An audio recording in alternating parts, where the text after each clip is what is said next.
ہے کہ خدمت خلق فاؤنڈیشن نے لاہور میں خدمات کی فراہمی کا سلسلہ شروع کر دیا ہے۔ سابق وزیر اعظم مصطفیٰ کمال نے کہا ہے کہ ایم کیو ایم کا نظریہ سیاست برائے خدمت ہے۔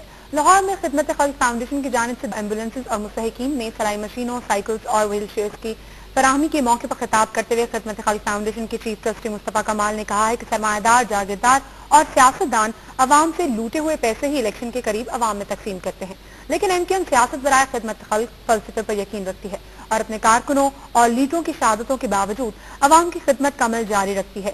انہوں نے کہا کہ اس وقت تک ایم کیو ایم پنجاب میں کارکنوں کی تعداد کے لحاظ سے سب سے بڑی جماعت ہے اور اب الیکشن جیت کر ووٹوں کے لحاظ سے بھی بڑی جماعت بنے گی۔ مصطفیٰ کمال نے کہا ہے کہ 10 اپریل کو لاہور میں بڑا جلسہ کریں گے۔ آپ ہی کے پیسوں سے کمایا ہوا حرام کا پیسہ، اسی پیسے میں سے آٹے میں نمک ہوئے، نمک کے بھی نمک کے برابر کیمرہ مینز بلا کر، لوگوں کو، میڈیا کو بلا کر اور غریب 10، 12، 20، 50 لوگوں کو بلا کر ان کو امداد کرنے کے نام پر تصویریں کھنچانے کا پروگرام ہوتا ہے۔ اور اب آپ کو بتائیں کہ ایم کیو ایم کے رہنما مصطفیٰ کمال لاہور میں ایک تقریب سے خطاب کرے ہیں، آئیے آپ کو وہیں لے چلتے ہیں۔ آج سے 10 گھنٹے پہلے لوگوں کو بلا کر، وہ معذور لوگوں کو بلا کر، بیچارے ڈسیبل لوگوں کو بلا کر ان کو جو ہے وہ 22 ویل چیئرز بانٹنے کے لیے اسلام آباد کے کنونشن سینٹر میں وہ پروگرام کیا گیا۔ تو یہ ہے کاسمیٹکس اور رپورٹس آئی ہے، میں اپنی بات نہیں کر رہا، یہ تو میں میڈیا کے ذریعے مجھے یہ والی بات پتا چلی۔ میں نے ٹی وی پہ ان لوگوں کے، ان 22 میں سے 4-5 لوگوں کے میڈیا والوں نے انٹرویو دیکھا ہے باقاعدہ، اور ٹوٹل 22 ویل چیئر بانٹنے کے لیے کنونشن سینٹر جو ہے وہ ہال بک کرایا گیا پورا۔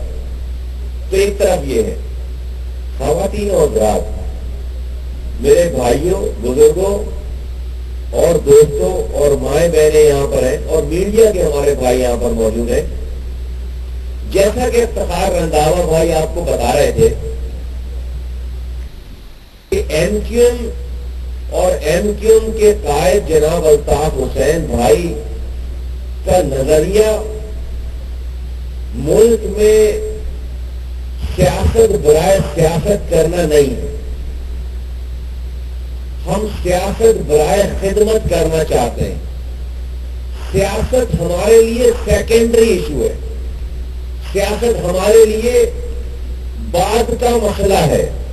ہم سیاست میں بھی خود کو ایم این اے، ایم پی اے، گورنر، ناظم، سینیٹر اس لیے بناتے ہیں کہ ہم لوگوں کی پاکستان کے مروجہ دیے ہوئے اصول اور قانون اور پالیٹکس کے مطابق لوگوں کی خدمت کر سکیں۔ لیکن ایک بہت بڑا فرق ہے پاکستان کی تمام سیاسی پارٹیز میں اور متحدہ قومی موومنٹ کے درمیان، کہ آج تک پاکستان میں 27 سالوں سے ایم کیو ایم الیکشنز میں حصہ لے رہی ہے۔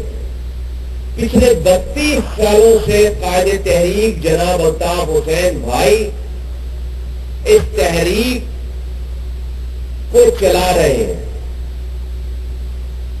پاکستان کی کسی بھی پولیٹیکل پارٹیز میں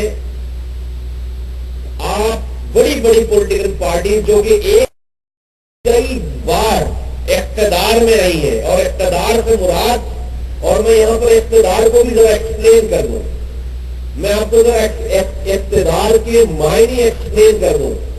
میں آپ کے سامنے متحدہ قومی موومنٹ کے ذمہ دار کے حیثیت سے اس پلیٹ فارم سے میں آپ سے کہتا ہوں کہ متحدہ قومی موومنٹ پاکستان پچھلے 27 سالوں سے 9 الیکشنز میں حصہ لے چکی ہے، لیکن ہمیں پاکستان کا یا صوبے کا اقتدار ایک دفعہ بھی نہیں ملا۔ اینڈ آئی ریپیٹ کہ ہم آج تک اقتدار میں نہیں ہیں، نہ آئے ہیں آج تک۔ کیسے؟ آپ کہیں گے ہم تو پولیٹیکل پارٹنرز ہیں۔ پاکستان کا چیف ایگزیکٹو، جو کہ پاکستان کا چیف ایگزیکٹو ہے بائی پاور، وہ پاکستان کا وزیر اعظم ہوتا ہے۔ متحدہ قومی موومنٹ کے پاس پاکستان کی وزارت عظمیٰ آج تک نہیں آئی. نمبر 1، جو صوبے کا چیف ایگزیکٹو ہوتا ہے، جس کو اقتدار کہتے ہیں، جس کو حکومت کہتے ہیں، جس کو گورننس کہتے ہیں، وہ صوبے کا پاکستان کے آئین اور قانون کے مطابق صوبے کا وزیر اعلیٰ ہوتا ہے. متحدہ قومی موومنٹ پاکستان کے پاس آج تک کسی بھی صوبے کی وزارت اعلیٰ نہیں آئی. ہم حکومتوں کے ساتھ کولیشن پارٹنرز رہے ہیں. ہم اپنے الیکشن جیتنے کے بعد لوگوں نے آ کر ہمارے ساتھ اتحاد کیا ہے. منسٹر جو ہے وہ کبھی بھی چیف ایگزیکٹو نہیں ہوتا. منسٹر کی بھی تمام فائلیں، تمام پروجیکٹ اپروو ہونے کے لیے چیف سیکرٹری اور اس کے بعد چیف منسٹر سے جب تک اس کے اوپر سائن نہیں ہو جائے وہ منسٹر کی کوئی فائل اپروو نہیں ہوتی. آپ کو ان تمام چیزوں کا بخوبی پتا ہے. تو ہمارے ایون کے منسٹر بھی جو کرنا چاہتے تھے وہ بھی 10 اور 20% کر پائے. چیف ایگزیکٹو کی پاور جو کہ پالیسی میکنگ ہوتی ہے، چیف ایگزیکٹو ہوتی ہے، وہ ہمارے پاس آج تک متحدہ قومی موومنٹ کے پاس آج تک نہیں رہی ہے. آپ کہیں گے متحدہ قومی موومنٹ کے پاس گورنرشپ ہے پچھلے 9 سالوں سے. گورنر صوبے میں وفاق کا نمائندہ ہوتا ہے. گورنر کو اپنے گورنر ہاؤس کے اخراجات کے لیے بھی، جو اس کی آفیشیل اخراجات ہوتی ہیں، اس کے لیے بھی سمری چیف منسٹر سے اپروو کرانی پڑتی ہے. یہ ہے پاور گورنر کے پاس. گورنر کے پاس اپنے گورنر ہاؤس کے جو ڈیلی روٹین کے جو اختیارات ہوتے ہیں، اگر وہ گورنر کہیں جا کر کسی جگہ پہ 2 لاکھ روپے یا 50,000 روپے بھی اناؤنس کرے تو وہ سمری انیشیٹ ہو کر چیف سیکرٹری اور اس کے بعد چیف منسٹر جب تک اس کے اوپر سائن نہیں کرتا، فائنل ڈپارٹمنٹ سے انیشیٹ ہو کر جب تک گورنر کے کہے ہوئے پیسے کو بھی گورنر 2 روپے گورنر کے پاس اختیارات نہیں ہوتی. یہ ہے پاکستان کا قانون اور آئین. گورنر کے پاس چند یونیورسٹی چانسلر ہوتا ہے، جیسے کچھ ٹیکنیکل بورڈ اس کے انڈر میں آتے ہیں، کچھ وفاقی اداروں کی ایجوکیشن، یہ جو یونیورسٹیز ہوتی ہیں اور یہ جو بورڈ ہوتا ہے، یہ میٹرک بورڈ، اور اس کی کچھ ڈائریکٹ اس کی انوالومنٹ ہوتی ہے. اسٹیٹسٹک یہ گورنر کے اختیارات ہیں. تو میں صرف آپ کو یہ بتانا چاہ رہا ہوں کہ متحدہ قومی موومنٹ پاکستان کے پاس اقتدار ایک دن کے لیے بھی نہیں آیا. آپ اور گدے جمع کرنے میں، نہ کہ صرف کھانے پینے کی اشیاء جمع کرنے میں، نہ کہ صرف پیرامیڈیکل اسٹاف MQM کی ڈاکٹروں کی ٹیم جمع کرنے میں، نہ کہ صرف آرتھوپیڈک موبائل ہاسپٹل اسٹیبلش کرنے میں، بلکہ وہ تمام لوگوں کو لے کر وہ قائد تحریک الطاف حسین بھائی کی شخصیت اور ان کے ورکر تھے جو کراچی حیدرآباد کو سے نکل کر کشمیر کی وادیوں میں جا کر 2 دن 2 ہفتے 2 مہینے نہیں میرے بھائیوں بزرگوں ماؤں بہنوں 2 سالوں تک ہم کشمیر میں مظفر آباد میں بلگرام میں اور مانسہرہ میں ہم نے جا کر قیام کیا.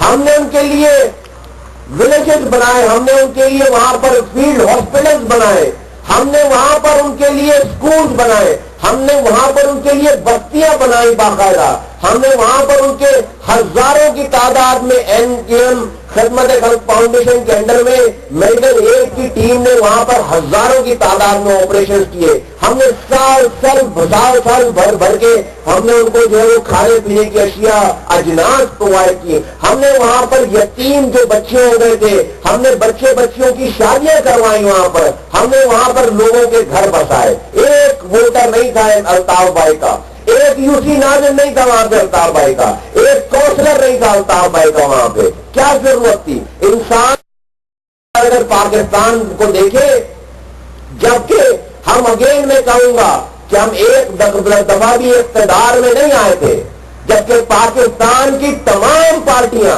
اور اسپیشلی پاکستان کی بڑی پارٹیاں ایک دفعہ نہیں کئی دفعہ اقتدار میں رہ چکی ہیں. اور جب لوگ اقتدار میں پارٹیز آتی ہیں تو ان کے ذرائع بھی زیادہ ہوتے ہیں، وہ زیادہ ڈونیشن کلیکٹ کر سکتی ہیں، وہ زیادہ لوگوں کو راغب کر سکتی ہیں اور وہ زیادہ لوگوں کی خدمت کر سکتی ہیں. لیکن تاریخ گواہ ہے آج تک کسی بھی بڑی سیاسی پارٹی کا اس پاکستان میں کوئی ایک بھی فلاحی ادارہ موجود ہی نہیں ہے.